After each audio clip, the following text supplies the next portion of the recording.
Yo, what's going on, guys? It's Houston Sports Talk back in the video today, and we're going to be talking about another Houston Astros rookie. As over the last 2 nights, the last 2 days, I've talked about both two of the Astros' finest rookies going into 2023 with David Hensley. I talked about him on Friday. On Thursday, and then last night I talked about Corey Lee and what their role will be. I talked about both of their roles will be in 2023, and what I predict for them in 2023, and what kind of season I think they'll have. And I think you can't talk about those two guys with Corey Lee and David Hensley without talking about Yainer Diaz, a guy who came to the Astros major league system before the season, just like Corey Lee. Before the season ended, just like Corey Lee and David Hensley did. But David very different because Corey Lee and Yainer Diaz did not participate in the playoffs. David Hensley did and was actually a decent part to the Astros in the playoffs and World Series. But that's a different scenario.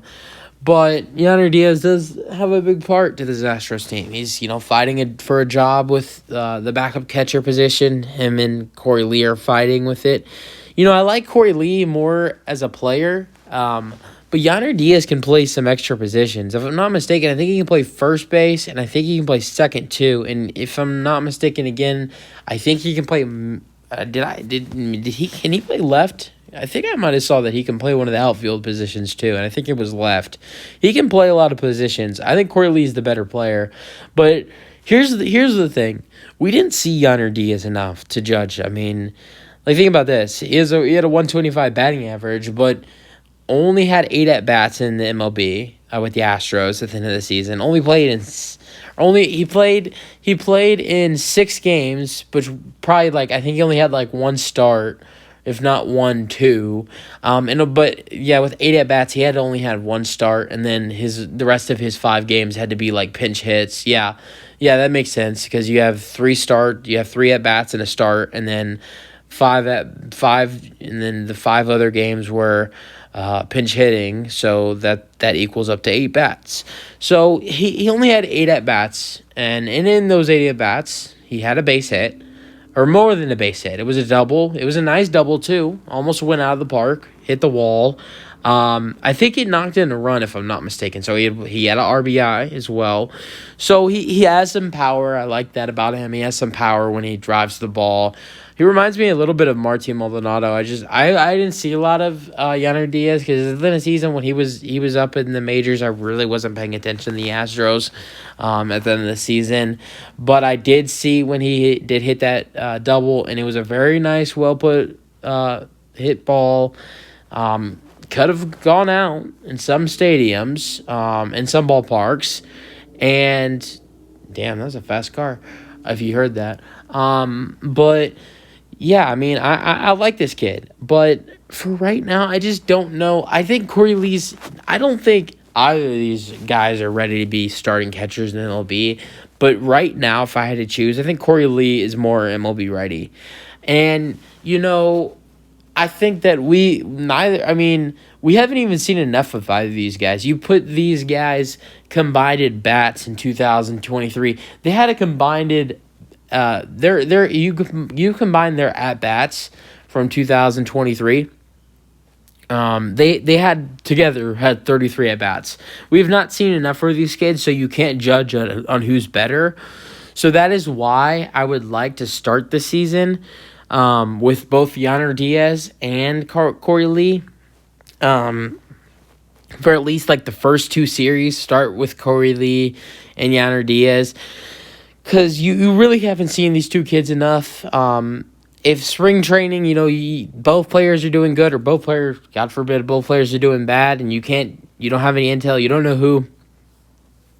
Excuse me. If you don't know who should be your backup catcher, I say bring them both on to the major league roster because Yainer Diaz can do more than catching. Obviously Altuve is not going to need a day off in the first 2 days, and I don't think Abreu would either. So I don't know where Diaz would fit in and play, but try to maybe in the first 2-3 series try to get a start for at least both of them, Corey Lee and Yainer Diaz, and see. And then after the third series of the season, you send someone to the Sugarland Space Cowboys. Someone you send either one to, and then you keep the other as the. I think Corey Lee would win it. I think Corey Lee's I think he's a better catcher. And I also think, he's more now ready than Yainer Diaz is. And I just have this feeling, and I've seen a couple trade ideas. I've seen a couple fellow Astros fans say that we need to trade him. But I've seen some Astros fans say that we might use Yainer Diaz as a trade chip. I don't know. I could see it if the Astros, put on some big pants and decide to go after a center fielder. Maybe they do use Yainer Diaz to try to land a center fielder. Obviously, they'd have to land more. It just depends on who they're getting. If you get Brian, you're trying to go after Brian Reynolds, you probably have to add more with Yainer Diaz. It's probably a starting pitcher or a good pitcher, and then like another prospect or something. But I think Yainer Diaz, if the Astros are going to trade for a center fielder or trade for someone else in the deadline, Yainer Diaz could be a guy that the Astros deal at the deadline. But I'm excited for this kid. Like I said, he has some power. He only had, not only did he have one hit and it was an easy double to get to second base, but just, and I'm not trying to body shame, but just with his, the way his body's built, it doesn't look like he has a lot of speed. Corey, I haven't watched Yainer Diaz, but I've watched a lot of Corey Lee. When he was up in the majors, I watched a lot of Corey Lee. Corey Lee, I'm not saying he's not super fast, but he's not slow. He's got some speed, and I don't want another catcher. We already have Maldonado, who's super slow. It just feels like Yainer Diaz is sort of slow just looking at him. I mean, look at that picture. It looks like if you, it's probably not as bad as Maldonado, because Maldonado could hit a double off the wall, and he can still be thrown off at second because of how slow he is.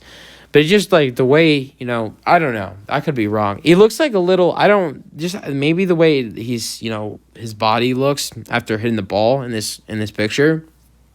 But he looks kind of small. I don't know. He doesn't look that tall with that picture. Maybe it's just a picture. But I don't know. I think that he like I said, he's got some power. This is I don't know anything. I don't know much about this kid. This is why we need to see him more in spring training and a little bit to start the season, because, 8 at bats is not enough to judge off this kid at all. We need to see him in at least a couple games. The Astros kick ass a lot. You can pinch hit him a couple times in those first 3 series. There will be one game the Astros are up a lot of runs and can take some starters out. So then there's a chance for Yainer Diaz to come in. So yeah, we'll see who the Astros backup catcher is. Right now I'm leaning towards Corey Lee, but it depends on how, the two look at in spring training, and we'll see. But that's it for the video. Hope you guys enjoyed, and peace out. Go Astros.